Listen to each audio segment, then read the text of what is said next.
10 years ago this week, an unforgettable basketball game happened.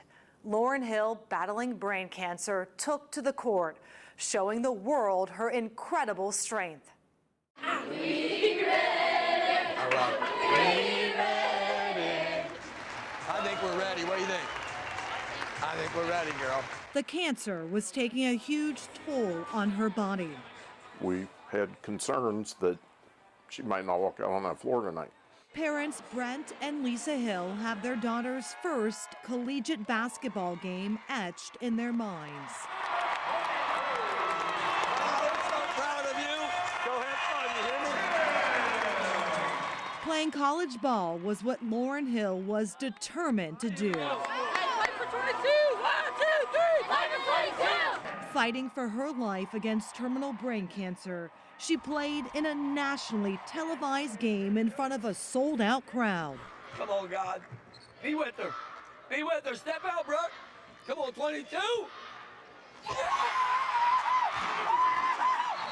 Making that layup, the freshman at Mount St. Joseph University accomplished her goal, but she and the fans wanted more.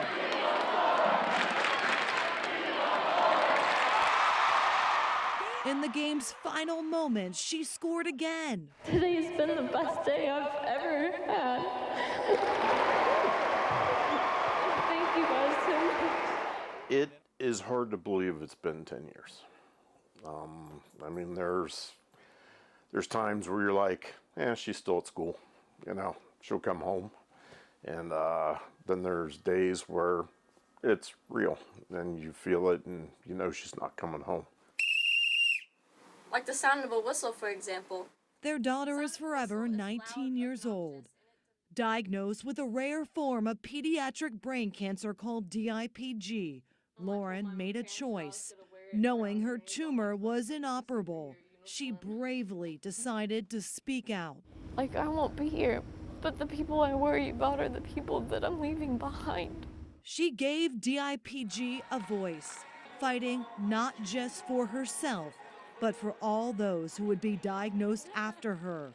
Lauren was on an unwavering mission to find a cure. I just really hope my story is touching people. I just want the story to go out, and not even just for my story, just for the fact that there's little kids going through the exact same thing. I mean, the only thing that makes me different is because I'm old enough to know everything. And the world knew her story. She was featured internationally. Her picture, even on a Wheaties box, and EA Sports NBA Live. She did it with such dignity and grace, and she understood that not only was it her goal to play college basketball, which is what she really wanted in her heart, but to use the platform to put DIPG on the map and to be a voice. A voice to raise awareness and money until her final days. I mean, in my mind, I was thinking that I was here to die. You know, like this was the last leg. I kept shaking my head on the inside, but I'm not done. I'm not done speaking for these little kids. Lauren played in 4 games and scored 10 points. She passed away on her stat day, 4/10 of 2015. The small-town girl from Indiana did big things by inspiring the world with her courage. Megan Mangello, Local 12 News. It's been a decade since Lauren Hill's story has been told. The small-town girl from Indiana bravely battled cancer, and 10 years ago this week lived out her dream of playing college basketball. Tonight at 6, you'll hear from her parents, but right now, her former coach shares some powerful moments of her life. That band you've had on for 10 years? I've had that band on for 10 years, and I won't take it off. And I just wish everything on there would have stayed. Time has worn away the phrase, never give up. But the man they call Coach Bear says Lauren Hill's memory is never far from his heart. Life was right there in front of us, and this girl chose to spend the rest of her 6 or 7 months with us. and do what she did for DIPG was pretty amazing. The former head coach of Mount St. Joseph University was tasked with a heavy job back in 2014, develop a team of young women athletes, one of whom was dying of brain cancer. We may not have won a lot of games that year. Family on 3, 1, 2, 3, family! But we won a lot of hearts. He's done it. We've been blessed. We've been blessed with her on our team. You got one heck of a teammate right here. I got one heck of a team. Had a girl. There was one unforgettable game, a matchup between the Mount and Hiram College, where no one remembers the score, only that number 22, Lauren Hill, fulfilled her dream to play college ball. And then to see Lauren make that layup on the first try was just unbelievable. And then to hear the 10,000 plus people just go crazy for her was awesome. Come on, God. Be with her. Be with her. Step out, Brooke. Come on, 22.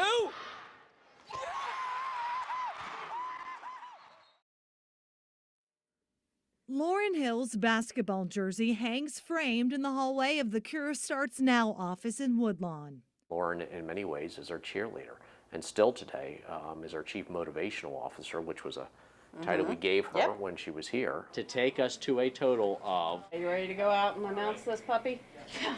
Founders Keith and Brooke Desirek say her impact has created a team of over 1,000 families worldwide. But now with your help, you can do Lauren's layup challenge. From playing college basketball to telethons and check presentations, with brain cancer taking over her body, Lauren bravely campaigned. And I want to thank everyone for donating and helping research. She helped raise $34 million for a charity the district started in 2007 after they lost their own daughter, Elena, to DIPG. Where Elena, survived 9 months, we now are celebrating children, 2 little girls even, 6 years post-diagnosis.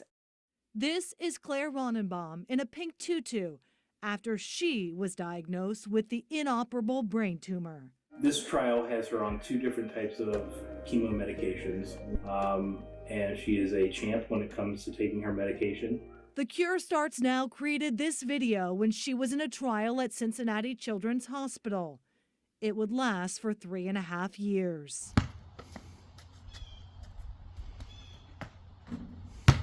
She just signed up for her first sport. Like she's doing everything that a normal little 3rd grader would be doing.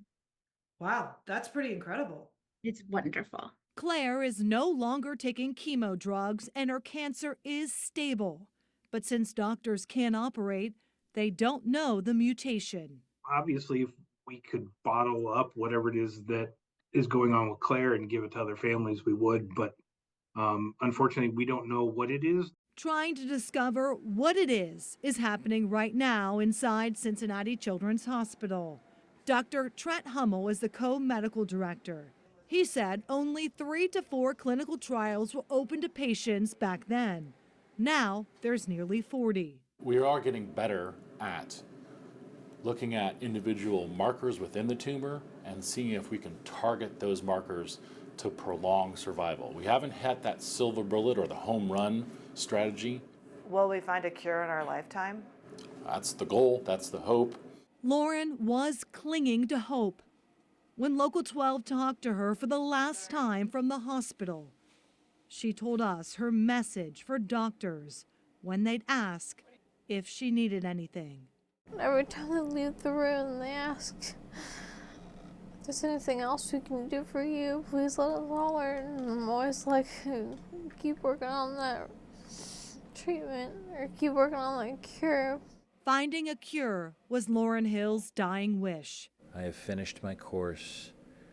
I have kept the faith. A decade later, her inspiration is moving us closer. Megan Mongello, Local 12 News.